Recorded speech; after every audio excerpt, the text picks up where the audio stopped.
అడుగుతున్నా అధ్యక్ష.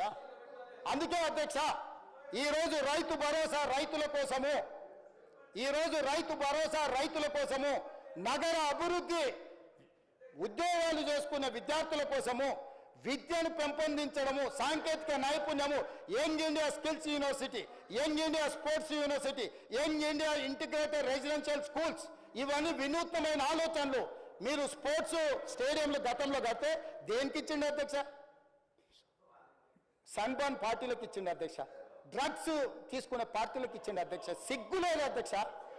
స్టేడియం క్రీడల కోసం నిర్మించిన గచ్చిబౌలి స్టేడియంలో తాగి ఊగడానికి ఎవరైనా బాధ్యత ఉన్నోడు ఇస్తాడా అధ్యక్ష?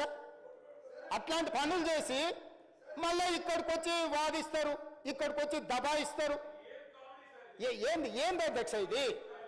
ఇవన్నీ కూడా నేను కోపంతో చెప్తలేను అధ్యక్ష. తెలంగాణ సమాజం ఆలోచన చెయ్యాలి.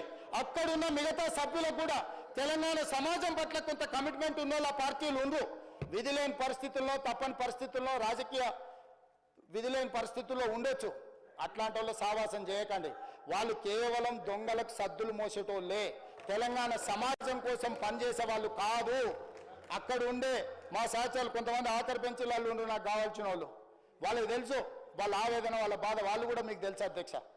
విధి లేని పరిస్థితుల అచేతనంగా వాళ్ళు బాధపడుతున్నారు. ఎందుకంటే వాళ్ళు ఈ నగరం వాళ్ళు అధ్యక్ష. ఇక్కడనే పుట్టిరు, ఇక్కడనే పెరిగిరు. ఈ నగరం అభివృద్ధి ఎంతో వాళ్ళ గౌరవం పెరుగుతుంది. ఇవాళ ఈ నగరం పరిస్థితి ఢిల్లీ చూసిరు కదా అధ్యక్ష.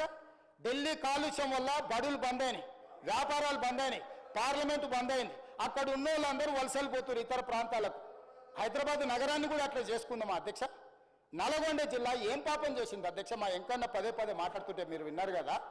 ఏం పాపం చేసి ఫ్లోరైడ్ భూమిలో ఉంటే ఆ ఫ్లోరైడ్ బాధితులు ఇప్పటికీ తరతరాలుగా కాలు వంకర, నడుము వంకర ఇవాళ బతకలేని పరిస్థితి నల్గొండ జిల్లాలో ఉంటే ఎస్ఎల్బిసి టన్నెల్ ద్వారా 3.5 లక్షల ఎకరాలకు నీళ్ళు ఇచ్చి ఆ నల్గొండ జిల్లాను బాగు చేయాలని ఈరోజు బ్రాహ్మణవెల్లి కానీ, పిలాయపల్లి కాలువ కానీ, ధర్మారెడ్డి కాలువ కానీ ఈ ప్రాజెక్టులని పూర్తి చేయాలని వాళ్ళు కంకణం కట్టుకొని ప్రయత్నం చేస్తే 10 ఏళ్ళు పొడవు పెట్టింది అధ్యక్ష. ఎస్ఎల్బిసి 32 కిలోమీటర్ల ఆనాడు ఉమ్మడి రాష్ట్రంలో టన్నెల్ పూర్తి చేస్తే 10 కిలోమీటర్ల టన్నెల్ పూర్తి చేయకుండా నల్గొండకు అన్యాయం చేశారు, ద్రోహం చేశారు అధ్యక్ష. అన్యాయం అన్నారు దీన్ని.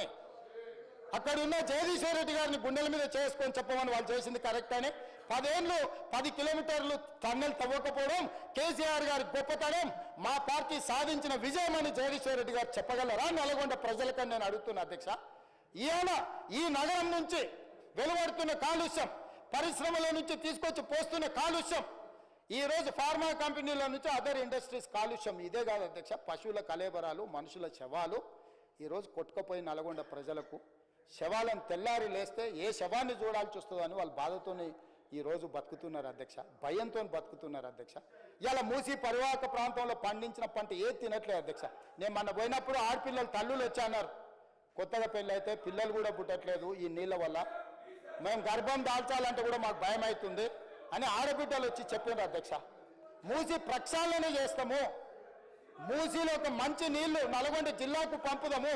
ఆ నల్గొండ జిల్లా దేవుడు ఒకవేళ వాళ్ళకి శాపం పెట్టినా ఆ శాపాన్ని మనం కష్టపడి కడుక్కుందామని అంటే మూసి గట్టొద్దు, ఎట్లా కడతావో నేను చూస్తా అంటాడు అధ్యక్ష. ఇదేనా అధ్యక్ష ప్రధాన ప్రతిపక్షం చేయాల్సిన పని? వీళ్ళు ఇట్లనే ఉంటారు అధ్యక్ష. మరి ఆయన ఇదే చెప్పి తోలుతున్నాడా వీళ్ళ? నిన్న అక్బరుద్దీన్ ఓవైసీ గారు అదే అడిగారు, ఆయన ఇచ్చిన ట్రైనింగ్ ఇదేనా వాళ్ళు ఇచ్చిన ట్రైనింగు?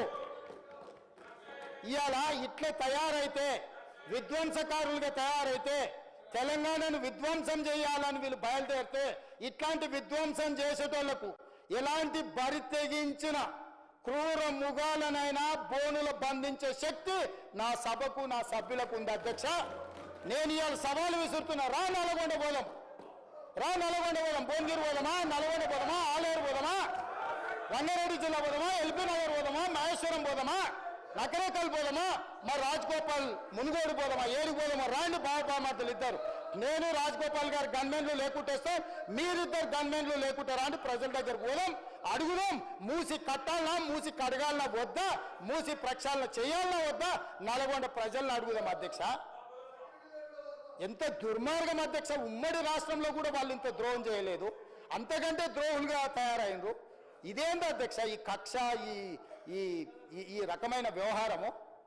కాబట్టి దయచేసి అధ్యక్ష ఈ చర్చ రైతులకు ఉపయోగపడేటట్టు ఉండాలి.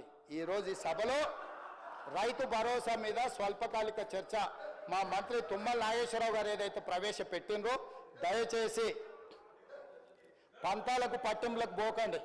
మనం చిన్నగా ఉన్నప్పుడు బట్టలు వేసుకోకుంటుంటాం, కొంచెం పెద్దగా అయినాక నిక్కర్ వేసుకుంటాం, కొంచెం పెద్దగా అయితే ప్యాంట్ వేసుకుంటాం, బాగుపడితే సూట్ వేసుకుంటాం.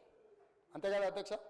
అట్లనే రైతుకు మన వెసులుబాటును బట్టి మన ఆర్థిక స్థితిగతులను బట్టి వాళ్ళకి మేలు చేయడానికి ఎన్నో రకాల ఉపాయాలు ప్రణాళికలు తీసుకొస్తాం. ఈరోజు సరే మీరు మొదలు పెట్టారా, మంచిది, దాన్ని కొనసాగిద్దాం, ఇంకా మంచిగా చేద్దాం, దుబారా తగ్గిద్దాం. దుబారా తగ్గించడం ద్వారా ఇంకా కొంతమందికి ఎక్కువ మేలు జరుగుతుంది, ఇంకా పెంచివచ్చు. ఇట్లాంటివి ఏమైనా ఉంటే కన్స్ట్రక్టివ్ సజెషన్స్ ఇవ్వండి. 10 years మీరు ప్రభుత్వాన్ని నడిపారు, ఆ బాధ్యత మర్చిపోకండి. 10 సంవత్సరాలు ప్రభుత్వం నడిపిన వాళ్ళు ఎంత బాధ్యతాయుతంగా నడిపించాలి. మొదటి సంవత్సరం ఇంకా సంవత్సరం నిన్నగాక మొన్ననే సంవత్సరం పూర్తి చేసుకున్నాం. సంవత్సరం పూర్తి చేసుకోకముందే 10 ఏళ్ళు మీరు పరిపాలించి సంవత్సరం కాకంటే ముందే మనల్ని ఇట్లా ఇబ్బంది పెట్టి మిమ్మల్ని అగౌరవపరిచి సభ్యులతోని వాదోపవాదాలు వాడిగా వేడిగా చర్చ వేరే అధ్యక్ష. సభాధ్యక్షుడు గౌరవాన్ని అన్న కాపాడాలి కదా. 10 ఏళ్ళు నేను అది చేసినా ఇది చేసినా అంటే 21 సంవత్సరాలు నాకు అనుభవం ఉంది అంటుండు. 21 సంవత్సరాల అనుభవం ఉన్నోడు స్పీకర్ గారి మీద దాడి చేస్తాడు అధ్యక్ష. ఇది పద్ధత మీరే వీడియోలో నేను ముందు చూడలే, పోయినాకేదో టీవీలో చూపిస్తే చూసినా. ఇదా పద్ధతి అధ్యక్ష? ఇదేనా వాళ్ళు నేర్చుకున్న చదువు? ఎక్కడ నేర్చుకొచ్చిండ్రు అధ్యక్ష ఇట్లాంటి చదువు? కాబట్టి దయచేసి ఇప్పటికైనా మిగతా సభ్యులతో పాటు మీరు, ఎందుకంటే వాళ్ళు మాట్లాడే అవకాశం పోయింది, నాకు తెలిసి మీరు మళ్ళీ అవకాశం ఇస్తారని నేను అనుకోవడం లేదు. వాళ్లకు రాతపూర్వక ఏదన్నా ఉంటే రాతపూర్వకంగా మంత్రి గారికి పంపిస్తే తప్పకుండా తీసుకుంటాం. మీరు అందరికి అవకాశం ఇవ్వాలి, ఏ పార్టీలు వాళ్ళ సూచనలు, ఎందుకంటే ఇది అత్యంత కీలకమైన విషయం కాబట్టి మిగతా సభ్యులందరూ కూడా అవకాశం ఇవ్వండి. పాయల శంకర్ గారికి మరొకసారి నా విజ్ఞప్తి, తప్పకుండా మీరు లేవనెత్తిన అంశాలు, అదేవిధంగా రైతులకు వ్యవసాయ పొలాలకు వెళ్ళడానికి అవసరమైన రోడ్ల గురించి వారు ప్రస్తావించారు. మీరు నేను అనుకుంటే NREGSలో కొంత స్టేట్ గవర్నమెంట్ ఏదో విధంగా రాష్ట్ర కేంద్ర ప్రభుత్వాలు ఒకరికొకరు సహకరించుకొని మీ ఫ్లోర్ లీడర్ మహేశ్వర్ రెడ్డి గారితో సమయం తీసుకుంటే అందరం కలిసి ఢిల్లీకి వెళ్దాం. కేంద్ర ప్రభుత్వానికి వెళ్తే నాకు ఎలాంటి బేసిజాలు లేవు. కేంద్ర రాష్ట్ర ప్రభుత్వాలు సత్సంబంధాలు ఉండాలి, మనకు కావాల్సిన నిధులు అడగాలి. అడగని అమ్మాయినా పెట్టదన్నారు. మన కేంద్ర ప్రభుత్వం దగ్గరికి వెళ్ళి అడగకపోతే ఇస్తారా? ఎందుకు ఇస్తారు? కాబట్టి ప్రధానమంత్రి నుంచి ఏ మంత్రి దగ్గరకైనా నాకు ఎలాంటి బేసిజాలు లేవు. తెలంగాణ రాష్ట్ర ప్రజల కోసం ఎక్కడికైనా నేను వస్తా, ఎవరినైనా నేను కలుస్తా. నేను ముఖ్యమంత్రి అనే అహంభావము అహంకారము నాకు లేదు. నేను ముఖ్యమంత్రి అంటే బాధ్యత అనుకుంటున్నా. ఈ బాధ్యతను నేను ప్రజల కోసం వినియోగించాలనుకుంటున్నా. ప్రధానమంత్రి నుంచి ఏ మంత్రి దగ్గరికైనా తెలంగాణ రాష్ట్ర అభివృద్ధి కోసం ఉపయోగపడే ఏ పెట్టుబడిదారుడు వచ్చినా నేను కలుస్తాను. 24 గంటలు ఈ తెలంగాణ కోసం పనిచేస్తా. ఆ విధంగా ముందుకు తీసుకెళ్తా. రైతు భరోసా మీద మాట్లాడిన సభ్యులు లేదంటే వాళ్ళకి అవకాశం ఇచ్చి వాళ్ళని కూడా చెప్పనివ్వాల్సిందిగా కోరుకుంటూ సెలవు తీసుకుంటున్నా అధ్యక్ష. గౌరవ సభ్యులు శ్రీ కౌశిక్ రెడ్డి గారి జన్మదిన సందర్భంగా వారికి జన్మదిన శుభాకాంక్షలు తెలియజేస్తున్నారు.